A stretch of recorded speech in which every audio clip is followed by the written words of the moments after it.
Got a question? Ask Tom on HomeShow Radio. This is HomeShow Radio live on Facebook and YouTube. Your questions, Tom's answers.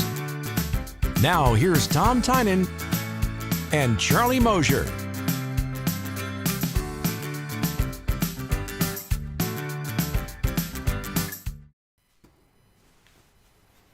See, this is the real live wave. Hello, everybody. I'm Tom Tynan, here for Facebook Live and YouTube Live. And we're going to answer your questions today. We even have video questions that are coming on here today. And, of course, you can listen to me on the radio in Houston every Saturday and Sunday. Saturday from 9 to noon. See, there it is. I can read it now. And on Sunday, this Sunday at least, 7 to 9, because the Texans are playing at noon. And until the football season is officially over, we will have a 7 to 9 schedule, and then we'll go back to 8 to 11 like we usually do. And, of course, the boss man and the guy who runs the whole show at Mosier Media is Charlie Mosier, and he's here with us. Oh, yeah. Large and in charge. Large anyway. Yeah. All right, here. Yes. Yeah. No, he sits in the big office. They put me in the garage. Yeah. Exactly yeah. Actually, I'm at home. That's my plan today, folks. That's my plan on the show today is just, Tom, you're right. So it's be like, okay, that'll work. It's like shopping with your wife. Yeah, absolutely. So I'm not going to wife things. Okay. So what we do here today is we answer your questions. So if you want to join us and add your home improvement questions, we'll be here for the next 30, 40 minutes or so doing that. And you just go ahead and put them right down in the comment section down below, whether you're on YouTube or Facebook, and we'll answer them right here on the screen, right before your very eyes. And then we also, of course, get questions from our website over at homeshowradio.com, which looks something like this. And we've got an Ask Tom button there, and you can fill it out and send in questions. And you can do written questions and video questions. And as Tom alluded to a moment ago, we're going to be having our very first video question today. And so we're all at Twitter around here. But we're not on Twitter. And Twitter? No. And sure, why not? We were going to go on Twitter. We are now being banned. I was going to say, they had to put so many conditions on our messaging, they said, sorry, we can't have you on Twitter. So, but they said, we just don't want Tom on Twitter. Well, we have questions today about kitchen vents, demon dimmers, plans and permits, one of my favorites, and UV lights and vent skinning, Tom. So those are the questions we got today. I wonder if they fact-checked my answers. No, I'm sorry. I didn't get past the Twitter thing. Okay, go ahead, Charlie. Okay. There's no fact-checking today because, Tom is just, as he said, he's been on the air for 33 years. And, or as we say in radio, he's done it for 33 years, not counting next weekend. So, so let's get You never know. You're only as good as your last show. Amen. So here's our first question for you, Tom. He says, Dustin in Salt Lake wrote us this one. He says, hang on a second, let me get, hey, everything isn't where I expected it to be here in the studio. All right, here we go. He says, every day I hear a single, not meaning snap, but a snap kind of, a single snap, not a multiple snap thing. It's like a snap or dripping sound on my bathroom wall, but always at random times. It's not related to the shower, toilet, sink, or HVAC. He says, I've already had the pros come out and look at that. He says, I hear it randomly throughout the day. It's been going on for over a month, and I see no sign of water damage. I have PEX piping, a recirculation pump, and a thermal expansion tank, and I'm thoroughly stumped. What say you, Tom? First off, I wouldn't worry too much about it. If you had a leak in a supply line, it's like a mini, tiny little fire hose going off. You'd have water everywhere in 2 hours. You would have your flippers and your mask on trying to figure out what's going on. And you certainly would have your plumber coming over immediately. Usually when you get those rhythmical noises or just once in a while, it's a temperature change in the pipe. And the pipe will expand or contract a little bit, whether the water gets colder or the water gets warmer, depending if you're running hot water, depending if the water's in the wall getting colder.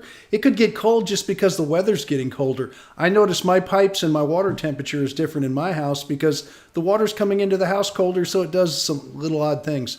But as far as that goes, it's nothing more than the pipes expanding and contracting. I would tell you just to ignore it. Don't worry about it. It's that simple. Yeah, I imagine it's the random thing that was the first clue that this was going to be like an expanded. Well, think about it. You get a cold night. It could be at night, and the wall gets real cold inside. So the water is a great conductor, and it also gets cold and hot. And it gets really cold in the evening or late at night, and all of a sudden it'll start to contract, and a pipe will just make a little bit of noise.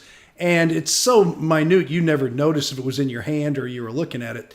But it will make a little bit of noise. Or if you're running hot water, people will start to hear a little drip, drip, drip kind of noise. And that's nothing more than the pipe moving, expanding, and contracting, depending what kind of pipe you have, around the heat that's starting to build up in the pipe. So it's just nothing to worry about. Fair enough. Now, Tom's on the air every weekend doing this at Home Show Radio, which is on Sports Radio 610 here, but you can also listen to it on our stream live on our website every weekend as well. And we love taking your questions, and these are questions that we've received on the website in case you're just joining us. If you have a question, you have a project, something you want to work on around the house, and you'd like the advice of a retired builder right here, Tom Tynan is here to help you, and just put them in the comment section and we'll answer them. In fact, you ask and you receive right here. I'm left-handed and this mouse pad's on the wrong side. Here we go. If you haven't figured it out by now, I'm kind of running. I was going to say it could be a giant mouse in the wall. Okay, go ahead. All right. Here's one. Here comes one from Pam. Okay, she says the caulking between the fireplace and mantle and stone surround has cracked. What product should I replace it with that can handle the temperature difference? And she's down in Friendswood. Pam, thanks for being with us today. Is that someone who's just written in? Is that why you said that? You kind of threw me with that end. Okay, well, Fran, thank you. As far as that goes, so I believe you. I would say a better quality caulking is all we're looking at. Go ahead and clean out the old stuff, re-caulk it, use acrylic latex with silicone in it. And a lot of it will be labeled door and window caulking or something of that nature. Eventually it'll dry out, but it'll take a lot of years. And if you do a nice, neat job, and the trick is to use as little as possible. The more caulk you use, the sooner it dries out and starts to shrink and crack. So you want to use just enough to get in there. So be very sparingly with it. Wipe it down with a damp sponge until you just get that little gap filled, and just let it cure overnight, and you shouldn't have a problem. But it's just the quality of the caulking. Mm-hmm. Yeah, and like you said, less is more when you're doing caulking. That surprises me. Oh, really? Okay. Well, when you have a big amount of it, it just starts to dry up. And if you've ever seen, and I always relate it to hotel bathtubs. I don't care if you go in the Waldorf Astoria. Somebody goes in there with 5 tubes of caulking and caulks one bathtub, and it's the size of the guy's thumb. And it just goes right across like that. And then you see it curl up on the edge, and then you see all the dirt get down in it, and it looks horrible.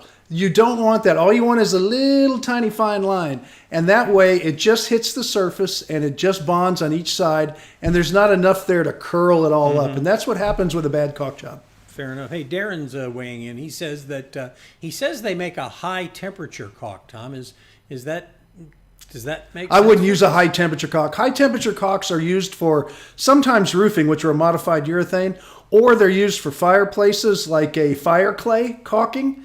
And I would not use that to do something on a finish scale. Okay. Those things are rough and hard to work with.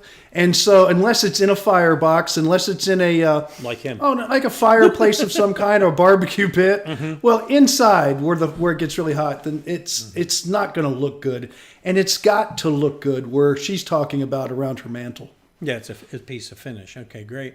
All right, let's get to another one here. We've got from the Ask Tom section at homeshowradio.com. And if you got more questions, you want to just say hi, whatever, we'd love to hear you. Just go and put it right in the comment section like that. That's how it works, and we'll get you in. Julia writes from Elk Grove, California. She says, we are in a new build home that when I use the dimmer on one set of lights, it also dims a second set of lights, even though the second set of lights is on a different circuit from the breaker and are off and don't even have a dimmer on them.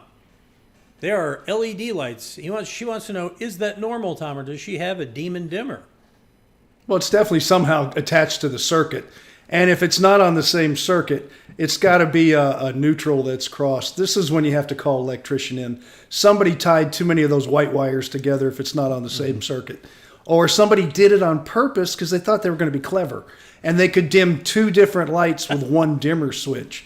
People do things like this. So someone has to go in there. I don't know how the wire configuration and how it's wired up is in that wall, but something is not right, and it's probably going to easily be fixed, and it's going to be in the box with the dimmer. But whoever wired it either did it on purpose to be clever or didn't know what they were doing and made a mistake, probably with the neutrals. Or a combination of that. Or a combination of that. Yeah, could be somebody being clever who didn't know what they were doing. And yes. You know. But it doesn't sound right. But it can easily be fixed. Mm-hmm. Or, check your husband. If this happens and he says, I don't see anything, could be gaslighting. Just saying.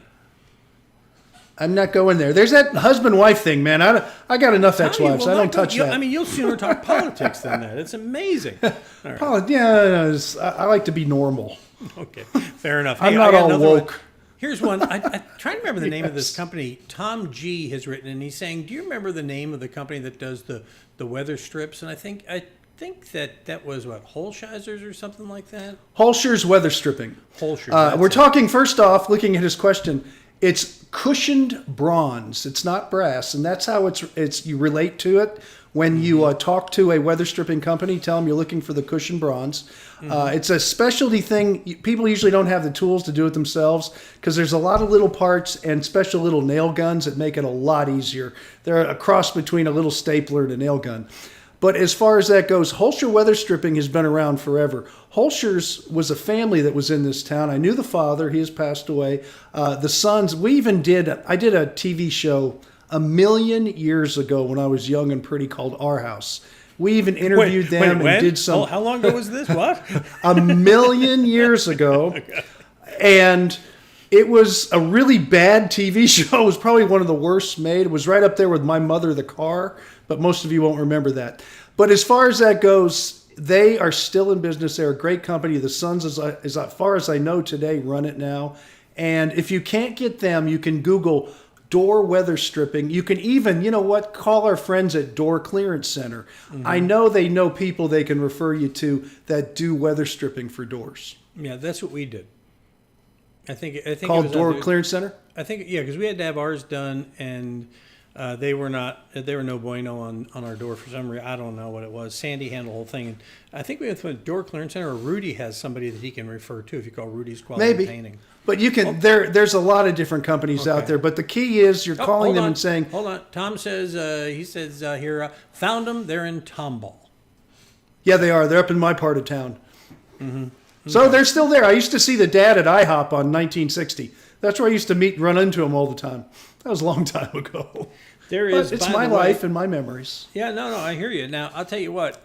If you're looking for some of our pros, you can do it. The real easy way to do it is just go to HomeShowRadio.com and scroll down the homepage. They're all right there. And if you're not sure who you're looking for, you click the Find a Pro button. Then you can choose them by going through the list of categories that they're in. It's right there. So it's also at HomeShowRadio.com. That's where it is. All right. Ready for another question? Yeah, sure. Oh, wait a second. No. We've come to the point of our program for our first video question. Ooh, okay. I haven't seen this. Okay, Tom has not seen this. I have. And I want to warn you, Tom, I'm going to leave your mic on during this. So go ahead. Here it comes. Okay. Hi, guys. Thank you, first of all, for taking my question. I really appreciate what you guys do, helping us homeowners kind of figure out what our issues are. So in our home, we live in Friendswood. I'm sure you guys know where that is since you're from Houston.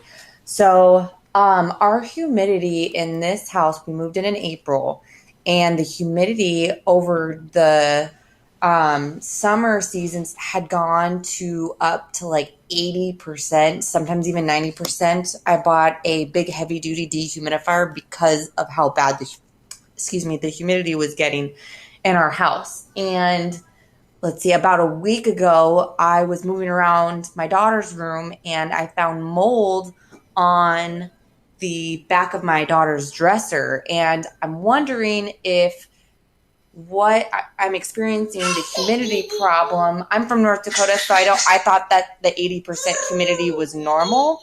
So I'm just kind of curious what could be the problem. And I just realized that since that mold was there, that humidity is probably creating a really good environment for mold to grow. And this is in my daughter's room. Also behind the wall that's my daughter, sorry. Behind the wall that the mold was present, there's a bathroom, and directly above is a leak that must have happened before we moved in. So the wood up there is rotten. The wood is dry. And underneath the carpet in that bedroom, the padding is actually split in half. So somebody went in and took off half of that padding and replaced it. Two different kinds of padding. So I'm really confused. Maybe that where this moisture came from. I know that I didn't spill anything, and did discover that vent was closed. So I know that didn't help either. I saw another video where you guys said that vent needs to be open and fans need to be on circulate. So I'm wondering if something's not working properly, or if there's something that I could do to improve this. I did return the heavy duty dehumidifier and exchanged it for a smaller one because we're not experiencing as much rain. So that would be it. So I'm looking forward for your guys' response. Thank you so much for your help, and have a good day, guys.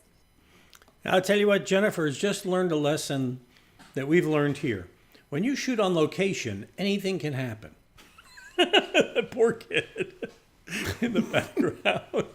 Anyway. Try live radio, same thing. It's right, fine. no kidding. All right, so what say you, Tom? Okay, a lot of issues here. First off, they probably did have a leak, and that's why it's dry now. That's a good sign. That's why the padding was cut out. Anytime your padding gets wet, you can't save it, so you have to replace all the stuff that got soaked. Hopefully they did the right thing and replaced as much of it. Usually you want to go about 12 to 18 inches past the wet line, the wet mark, and replace all of it, so that's a good thing. 80% is way too high. What you're looking for here in the Houston area is around 55%. That's a perfect humidity in a home for what our climate will allow us to do. Our air conditioning system is 30 to 40% a dehumidifier, and the other percentage will be a cooling, an air conditioner, or in the winter time when it's heating, humidity should not be an issue. Closing a vent, you never do. An air conditioner is designed to handle an entire house. It is sized for that house. You can't make it just cool a small area, because what happens is it doesn't have enough airflow. So what's going to happen is the air conditioning system is stressed. There's not enough air going through there. The water's dumping into the pan. It's picking the water back up and it's dumping it into your house, because that's where the dehumidification process starts, is in the evaporator coil. So what we have here is the leak is probably fixed right. The humidity is way too high. It's related to the air conditioning system. So what I need you to do is have someone come and do an air conditioning system checkup. Make sure they're getting a cold enough drop across the coil. You don't have to tell the techs this. They should know this if you get someone good.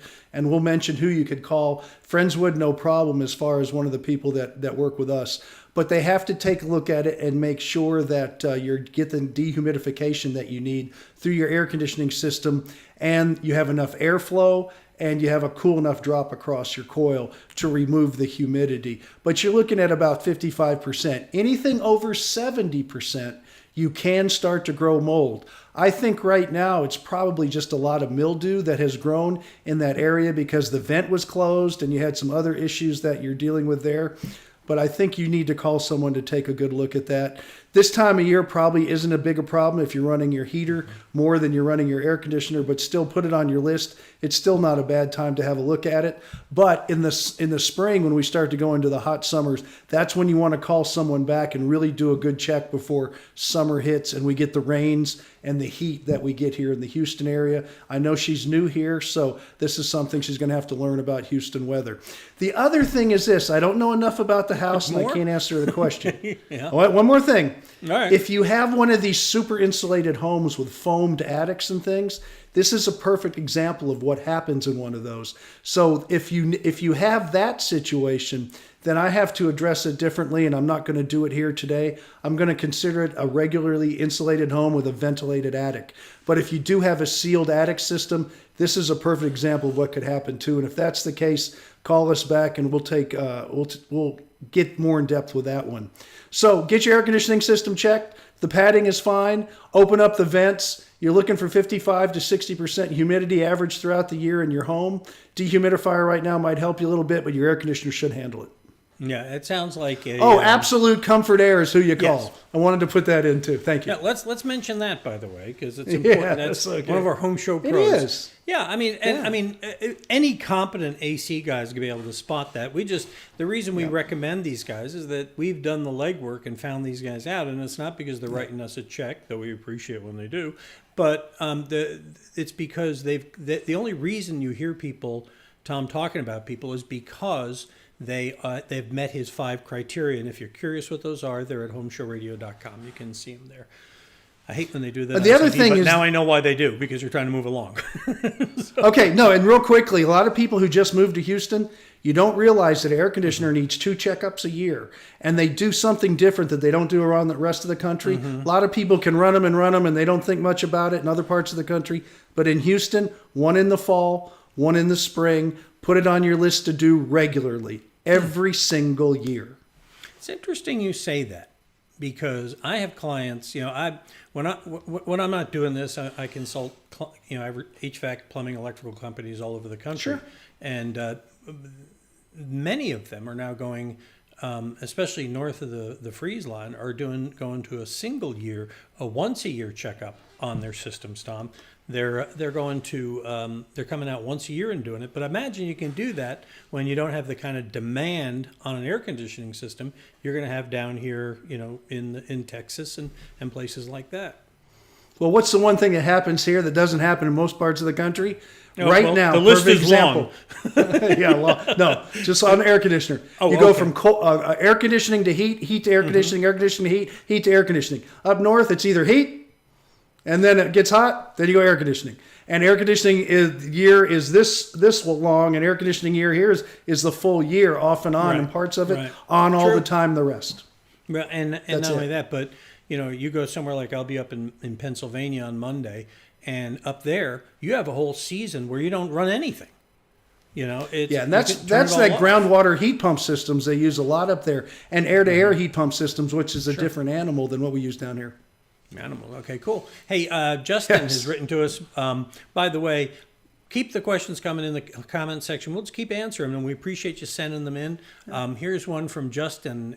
He says, what is your opinion on tile over tile budget renovation in a bathroom, Tom? Well, you can put tile over tile if all the detail work will be okay. You're going to have to reset your toilet. It's a bathroom. You're going to end up losing height, so your baseboards start to disappear. Maybe you want to take the baseboards out and put a tile baseboard on top to finish it out a little nicer. So it's in the detail work as far as finishing goes. But as far as tile over tile, you can use an epoxy thin set. It's a little harder to work with, but it's possible. I wouldn't call it a budget. You're still going to spend. It's just you're spending it in different places. It's not really a budget. You're not saving hardly anything, if you save anything at all, because now you got to go into fancy thin sets, different grouts, epoxy grouts. You got to go. It's just different. It's not cheaper. Cheaper is doing nothing and throwing down a rug from Walmart. That's a budget remodel. Or getting one of those cheesy ones where they come in and they lay it in the plastic ones like over them and say that it's going to look like a brand new bathroom. Well, that's for if you're talking about tubs. Now I was talking about floors. If you're talking about wall tile on wall tile, I wouldn't do that. Yeah. Floors, you can get away with it, but to try to do those little tiles on a wall over existing tile, and you don't know what's up behind it. Is it a backer board? Is it green rock that's deteriorating? That's a different issue because it's a wet area, not just a floor, which is not considered a wet area. Yeah, I'm talking about those ones that fit in. Without saying their name. Oh, I know. You're talking about the plastic things. Yeah, that's not tile. They put in, and like, we'll remodel your bathroom in a day. And like, it looks great on TV. Yeah, and it probably looks great the first day, but it'll start to wear down the road. But, for some people, if that's all they can afford, I guess it's okay, but it's not something that I would consider a primary bathroom to do out of. I just wouldn't do it. All right. Let's get another one of the questions we got from Ask Tom section here at HomeShowRadio.com. That's where people send them in to us. And if you have a question, you can go put it in the comment section. We'll get to it just like that. I got your standby, Jack. We'll get to it in just a second. But first, here's one from Neil in Southwest Houston. He says, I want to add a 16 by 16 room in addition to my 2-bedroom house. The city of Houston has asked for a lot of specific drawings. Go figure. Is that I got a quote from a remodeling company to do the drawings and permits. Is that the way to go? Can you give me an idea what this is going to cost? I can't tell you what it's going to cost. I have no idea about the project. It can go all over the place. But as far as the drawings, permitting, inspections, you have to do wind load analysis. It depends how big it's going. Then there'll be an electrical analysis. So you have to have an electrician going through. Do they need to increase the size of the service to the house? You have a lot of different issues.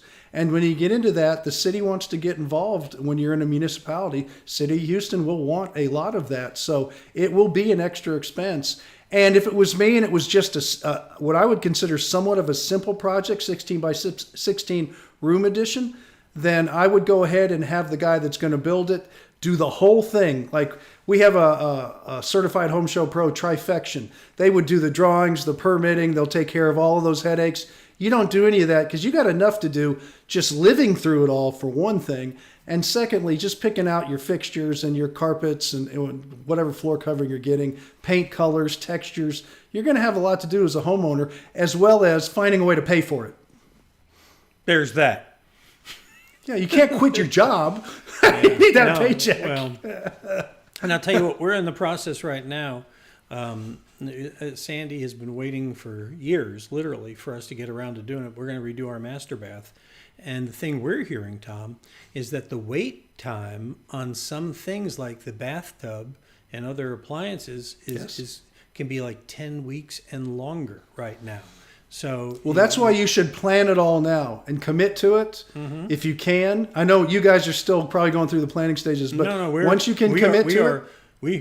We wrote a check. It's starting. So you're pre-buying everything. You're getting everything ordered. Oh yeah, now. We're pre-buying. So because 10 weeks from now you can start the actual. You don't want to start the construction process. And I know you're working with Jeff over at Trifection. I'm sure. Exactly. If not, I'm sorry, Jeff. He didn't choose you. But if he is, and I think he is, I know Jeff won't go in and start the demolition or anything until everything's ready to go. Right. So it might seem like nobody's doing anything, but you don't want to tear a bathroom out and then go 8-10 weeks without even being able to use it. You just have this nasty room that you keep the door closed. Don't do that. Don't do that. Don't do that. All right. Hey, here's one that came. We're here live, and we're answering the questions you send us in the comment section, whether it's YouTube or Facebook, wherever you're watching us. Be happy to help you out. Okay, just like Jack has written one in here. Let's see if I can get that all on here. He says, I have 2 breakers that trip now. If I'm in the bathroom with the lights on the exhaust, someone happens to hit the garage door opener button, it trips. Similar in the family room, I have a ceiling fan. If the lights are turned on, I turn the hallway lights on, it trips. There's no pattern to this tripping, he says. Are these bad circuit breakers? He says the house is only 10 years old, Tom. I don't know, but this is where you have to get an electrician. It's probably going to be related to the breaker box. And so someone needs to get into that. If it was just a switch and you were competent, I would tell you, go ahead and troubleshoot a switch or something of that nature. But someone's going to have to troubleshoot this whole thing. And it might go all the way back to an open neutral, something going on in your breaker box. You could have a breaker that's bad that's causing some problems, or some wires that are crossed. I don't know, but this needs some attention that's going to be greater than just a do-it-yourself fix, that's for sure. Right Touch Electrical, you can call them or call an electrician, but I am not going to tell someone to remove the panel and start digging around in there, because I noticed his face on his the question you gave us. He looks like he's already got his finger in the. He's got a little bit of a grimace there. So it looks like, wow, he's already stuck his finger in that breaker box. You know what it is, Tom? You often say stick your finger in it, so it's possible. Not in a breaker box. And I'm only kidding you, man. Your picture looks great. But that's, your hair will go, well, my hair, what am I going to do with hair? No. Anyway, Nice. be careful. Nice. But this is electrician. Something's crossed somewhere, and it's going to be in a breaker box, I think. I wonder if it could be his house is, 10 years old, I think he said. It could be one of those ground fault breakers or something that they put in. It could be. Or whatever. Yeah. But it's all going to be in that box. I don't want people going into the breaker box. I was on the phone earlier today with the talented and attractive Will Burns from Right Touch Electric earlier today. He's a good-looking guy. And married. And so anyway, he's just ladies in case, just keep moving. Anyway, he said that those things are not only wicked sensitive, but he says that they definitely have a lifespan, and could be something that simple. But yeah, like we've Tom even says, had you want issues. an electrician. Yeah. Yeah, we've had them where they're too close together and they overheat, and then everything starts tripping. So they're finding out a lot of different things with those arc fault protectors. And quite frankly, life was a lot easier before they ever brought those things around. They are not necessary, but some company decided they're going to find a way to get in the code book and make some money. Just Moving saying. along. Yes. Next question comes from Susan in Stagecoach, Texas. She says, our microwave stove and oven vents out the front of the microwave. It's one of those combo things, and it vents out the front. So if, or more likely when, she says I burn something, it vents back into the room. To fix this, our construction guy is going to add some... Hang on a second. Why aren't you on the picture there? Hold on a minute. I've got some kind of goofy thing going on here. There we go. Turn you back on. There you are. Hey, welcome back to the show. Anyway, and I'll tell you what. All that good acting down the tubes. Okay. I know, right? Anyway, so the bottom line, they're going to pipe it outside. But here's the thing, Tom. The contractor that she's working with came back and said these vents don't work real well, and so they're not real efficient. So what can she do to get she wants to know how can they get these smells out of the house? If you have an exhaust vent that's not meant to go to the outside, it's what we call a recirculating vent. And with microwaves, if it's in an upper microwave, that's pretty common. And all they do is use a filter. You're not going to. You have to buy a different vent hood that is designed to pump to the outside through a built-in duct. So you can't try to make something it wasn't designed for to work a different way. And so if it's not meant to do that, whether it's efficient, I don't know if it's the right word, but if it's not going to pump your smelly burn stuff outside, it's not going to pump it outside. And you need to get one that will pump it outside. I don't like those recirculating vents, and quite frankly, they don't do a thing. It's all in the appliance you buy. Well, I like what you say, too. Those vents only work when you turn them on. Well, that's for any vent. And, a lot of people don't use them.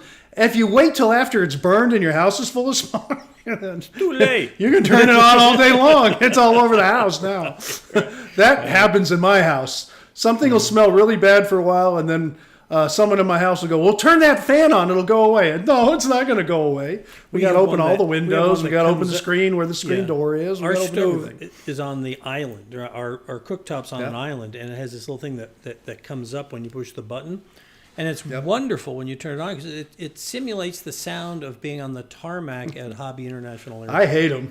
They get noisy. No, anyway. Next question for you. And look, it happened again. Hang on. So let me fix this here. I'm sorry. Obviously, whoever did the technical preparation for the show didn't see everything through. So I'm sorry about that, Tom. AC company, Edward in Cyprus writes, came out that installed our system about 4 years ago, just did our fall checkup. And afterwards, he mentioned the microbials were found in our attic return boxes. And for a mere $2,000 to $500, they'll clean the boxes and the ductwork and install a UV light to control future microbials.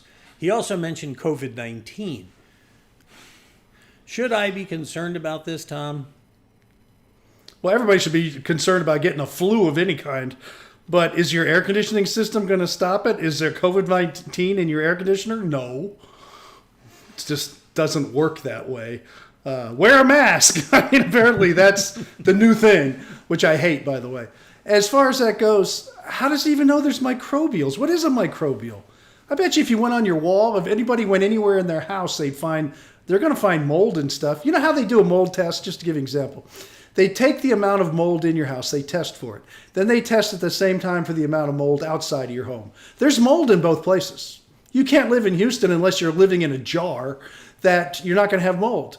The whole idea is you have less mold inside than outside. And so that's how they test to see if you have a mold problem. So finding microbials by someone going up and looking at your air conditioner and then selling you UV lights and an air duct cleaning system is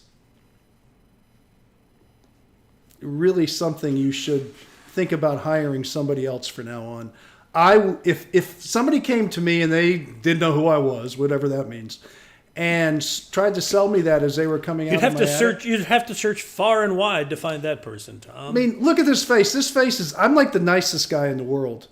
I would lose my temper, and that person would be so scared he would be popping nitroglycerin pills on the way home to keep his heart going. I would take him up and down, or her, and just get so dang mad because of what they were trying to do. And if you mention COVID and an air conditioning system and you're going to help, that just makes it even worse. Don't ever get caught up in that. If somebody ever comes to your house and tries to scare you, and we're just going to use COVID as an example because it's on the front page now, and starts to relate something in your house and COVID, you throw that person out of your house and you make sure your neighbors don't use them and you don't use them either. And I mean that. You bet. And this happy face can get mad real fast. I've seen it. He has seen it, actually. Well, and I got to show you, this handsome one can get pissy too, and he's seen that. We've been together. Tom and I have been together for over 20-something Everybody years can. doing this. Yeah. Yeah, But we both that had dark really irks me, trying to scare people. I don't like that. I had dark hair when Tom and I started working together. He had hair when we started. So And it was dark too. Now it's white. next question. Next question comes It's from in the back of the head.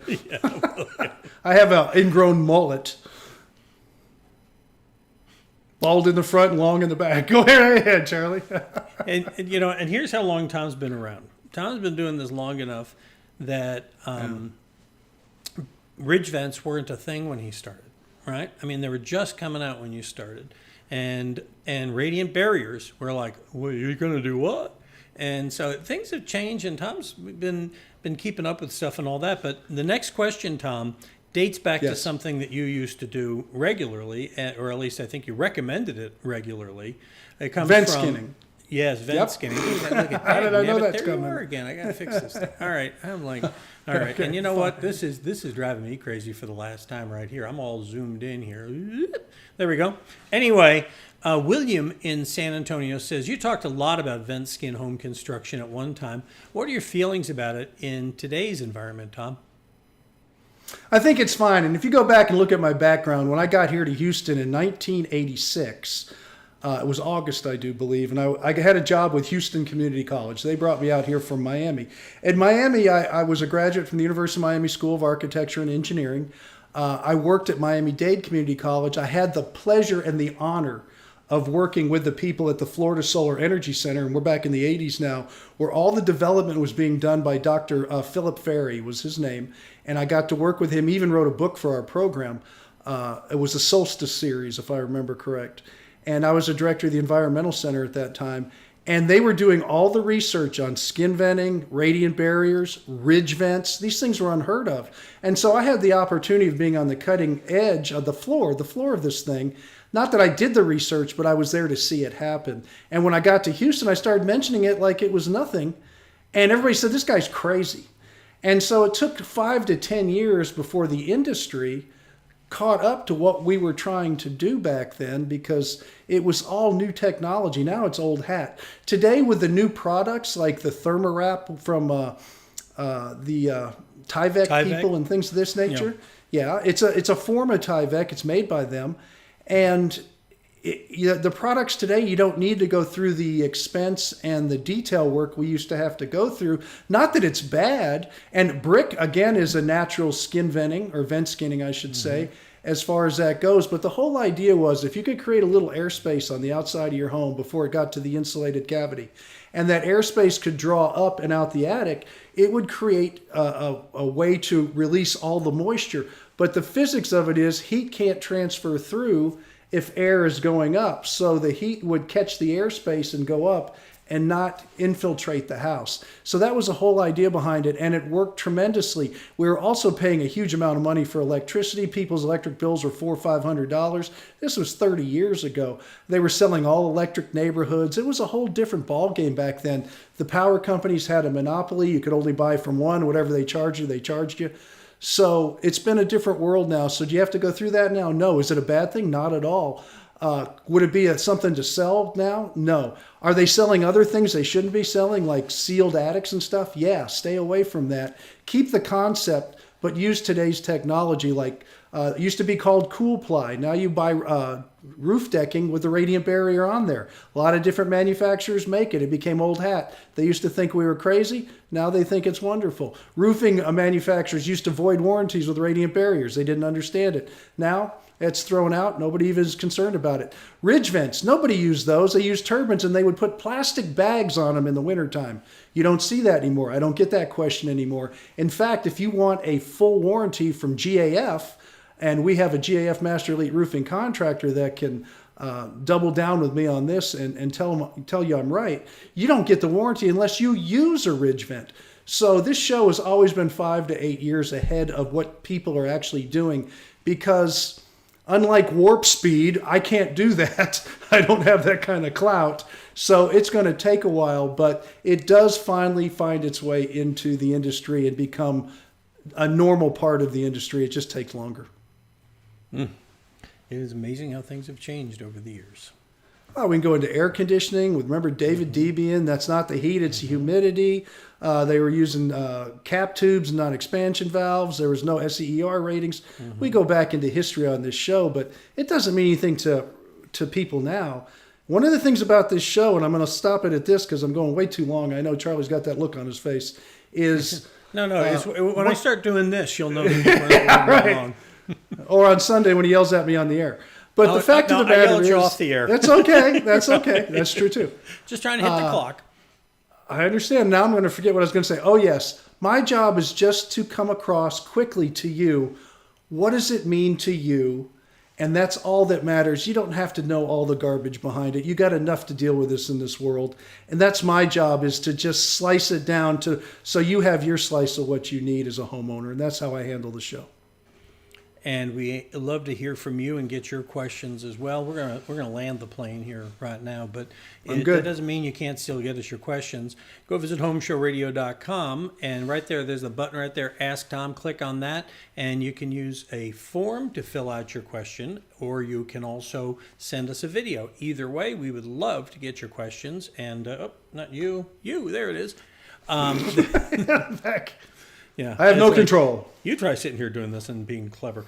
Anyway, that's the deal. Now, Tom, of course, you'll be on again. And anyway, so send them in, because we use them not only here, but we do them on our Ask Tom videos. That we put a new one up every day on our Facebook page, YouTube channel, and at HomeShowRadio.com. The whole thing is we want to make your home safer and help you save money and not get taken advantage of. That's the whole shtick that we're doing here. It ain't fancy, and we've been doing it a long time, and appreciate you watching. Now, Tom will be on this weekend. 9 to 12 on Saturday, 7 to 9 on Sunday, and we got to plug Danny Milliken with the gardening from 7 to 9 on Saturday before I go on the air. And the guy with the white goatee and the blue shirt in that picture is not me. Everybody asks if that's me. They all ask if it's me, man. No, yes, I'll tell you what. That's Michael. That's my twin. He's up at Warren's, and you get him started on that on anything in gardening, and it's like you're going to walk out with you're going to walk away a master gardener. I'll tell you, because that's how PhD, baby. All of them are like that.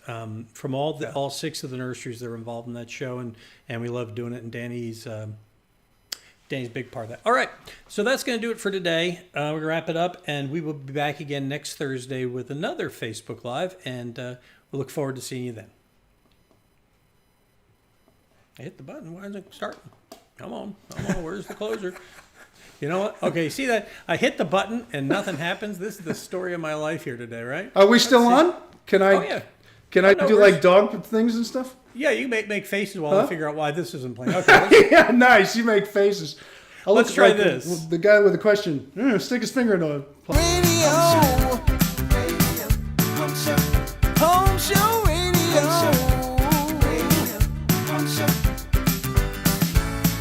advice from a pro who knows. Home Show